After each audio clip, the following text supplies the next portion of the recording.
नमस्ते फ्रेंड्स। आज हम डिस्कस करने वाले हैं बेसिकली टैरिफ वॉर पे, क्योंकि हर जगह चर्चा चल रही है। ट्रम्प साहब ने टैरिफ लगा रखा है पूरी दुनिया पे, तो इसके क्या रिपरकशन हो सकते हैं, टैरिफ वॉर एक्चुअली होता क्या है और इसको एक मीडियम टू शॉर्ट टर्म में इसके क्या क्या डीमेरिट्स या मेरिट्स हो सकते हैं मार्केट्स पे या ग्लोबल मार्केट्स पे, क्या असर पड़ेगा, इस पे हम लोग डिस्कस करने वाले हैं। तो कुछ पॉइंट्स हैं जिसको हमें समझना है। सबसे पहले हम समझते हैं कि टैरिफ वॉर होता क्या है बेसिकली। तो टैरिफ वॉर बेसिकली क्या है ना, कि कोई भी एक कंट्री अगर किसी दूसरे का ट्रेड है तो उस पर वो टैरिफ लगा ले। इसका मतलब क्या है, मान के चले कि यूएसए में हमारे कुछ प्रोडक्ट्स जा रहे हैं। फॉर एग्जांपल कुछ भी ले लो, एक पल्सर दिख रही है वहाँ पर, तो पल्सर की कॉस्ट मान के चलिए कि अभी वहाँ पर फिलहाल $100 है या $1000 है इन केस, ठीक है। तो अगर वो 20% का टैरिफ लगा देती है तो इसका मतलब है कि वो अब पल्सर $1200 की हो जाएगी, ठीक है। तो इसका मतलब क्या है कि वहाँ के लोग बाग इसे कम खरीदेंगे। खरीदने से क्या होगा, ट्रेड में डेफिसिट चालू हो जाएंगे, ट्रेड्स कम होंगे दो कंट्रीज के बीच में। ये पहला एक इम्प्लीकेशन है।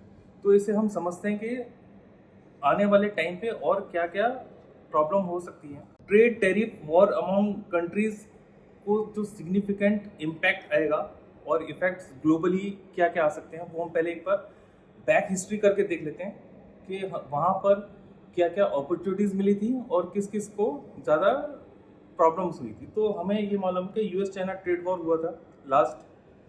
तो उस यूएस चाइना ट्रेड वॉर मतलब ट्रम्प के वक्त, है ना। तो countries like European union, Japan, Mexico, Canada benefited हुए थे इस डाइवर्सन ट्रेड से। इसका मतलब क्या है, जो यूरोपियन यूनियन है उसने करीब $70 बिलियन का ट्रेड अपने तरफ ज़्यादा बढ़ाया। उसका एक ये पॉजिटिव इम्पैक्ट पड़ा। जापान, मैक्सिको, कनाडा ने करीब $20 बिलियन का एक अपॉर्चुनिटीज ट्रेड में मिला उसे। लेकिन अब क्या हो रहा है, अब हो रहे हैं सारे देशों के तरफ से एक मतलब जहाँ जहाँ इम्पोर्ट है यूएस का, वहाँ वहाँ सब जगह से वो टैरिफ लगा रहा है। यानी कि मैक्सिको का भी लगा रहा है, कनाडा से भी लगा रहा है, यूरोप का भी चालू करेगा, चाइना का भी है, हो सकता है कि इंडिया का भी कर दे। तो इसमें प्रॉब्लम्स कहाँ आएंगी आने वाले समय में, तो प्रॉब्लम वो हो सकती है ग्लोबली। तो ट्रेड टैरिफ वॉर का जो मकसद है वो मेरे ख्याल से कुछ अलग है, जो हमें दिखाया जा रहा है वो कुछ अलग है। तो बेसिकली इकोनॉमिक इफेक्ट्स क्या क्या आ सकते हैं वो एक बार आप इसे समझ लेते हैं। ट्रेड रिडक्शन हो जाएगा।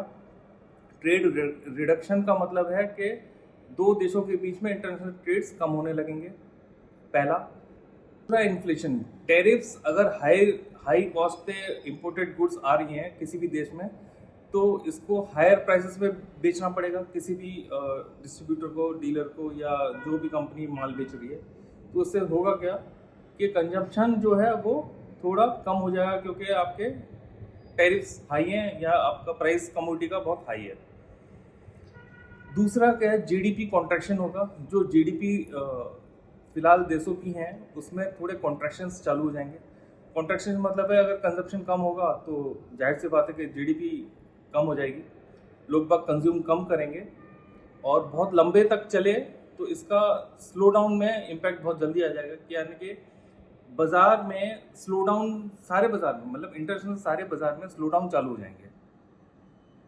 तीसरा अनएम्प्लॉयमेंट, अगर टैरिफ से ज़्यादा है तो जॉब लॉसेस के चांसेस बहुत ज़्यादा बढ़ जाएंगे। इंडस्ट्रीज़ को हैवीली मतलब लॉसेस धीरे धीरे चालू हो जाएंगे, क्योंकि होता है क्या ना, स्लो डाउन होगा तो सारी कंपनीज के रिजल्ट्स थोड़े थोड़े खराब आ ही रहे हैं, तो और हो सकता है खराब हो जाए।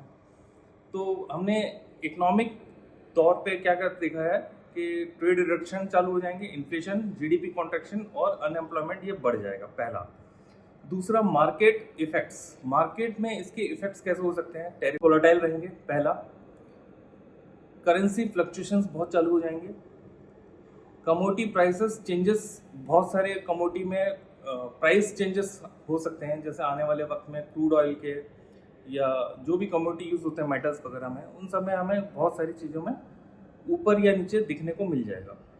अब इसके साथ सेक्टर रोटेशन भी, बहुत रोटेशन में भी चालू हो जाए टैरिफ वॉर से क्या है, बहुत सारे इन्वेस्टर्स अपना फोकस शिफ्ट कर देते हैं दूसरी इंडस्ट्रीज पे, जिससे वो ट्रेड टेंशन से हैम्पर ना करे। तो इसलिए सेक्टर रोटेशन भी बहुत सारी जगहों पे देखा जाएगा।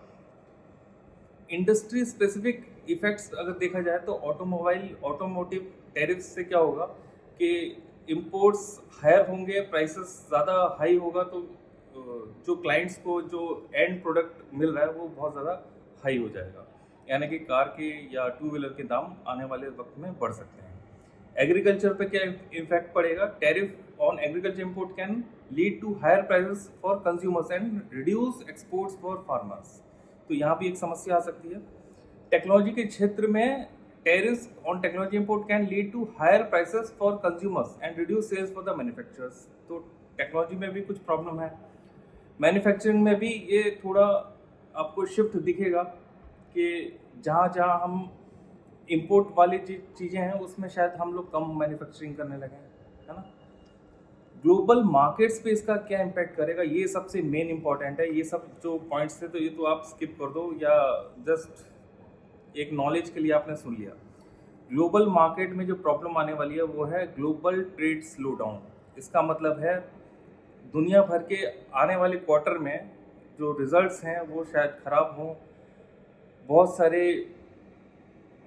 कंपनी का परफॉर्मेंस थोड़ा अनएक्सपेक्टेडली अच्छा ना हो। तो global trade slow down, tariff can lead a global trade slow down. Main important है, अब हम क्योंकि मार्केट के आदमी हैं तो मार्केट में क्या इम्पैक्ट पड़ सकता है ग्लोबली वो समझना बहुत ज़रूरी है। ग्लोबल ट्रेड स्लो डाउन, इसका साफ साफ मतलब है कि इकनॉमी, हर देश की इकनॉमी स्लो डाउन पे जा सकती है आने वाले नेक्स्ट क्वार्टर में। तो इसका इम्प्लीकेशंस अपने को दिखेगा जून जुलाई के बाद। इमर्जिंग मार्केट्स में बहुत सारा वॉलेटाइल रहेगा, जो अभी हमारे साथ चल ही रहा है, तो हो सकता है कि और वॉलेटाइल हो जाए।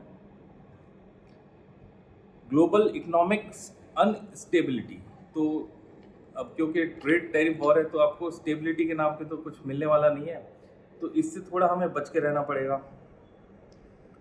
रिड्यूस इन्वेस्टर कॉन्फिडेंस, यहाँ पर जो निवेशक हैं वो अपना कॉन्फिडेंस खोता हुआ दिखेंगे इस ट्रेड टैरिफ वॉर के ड्यूरेशन।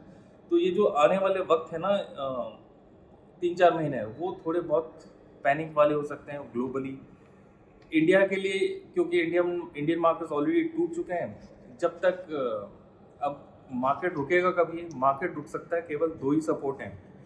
सपोर्ट नंबर 1, अगर वो आके कुछ LTCG STCG को कम कर दे, रिड्यूस कर दे, एबॉलिश कर दे, तो मार्केट यहाँ सपोर्ट ले लेगा।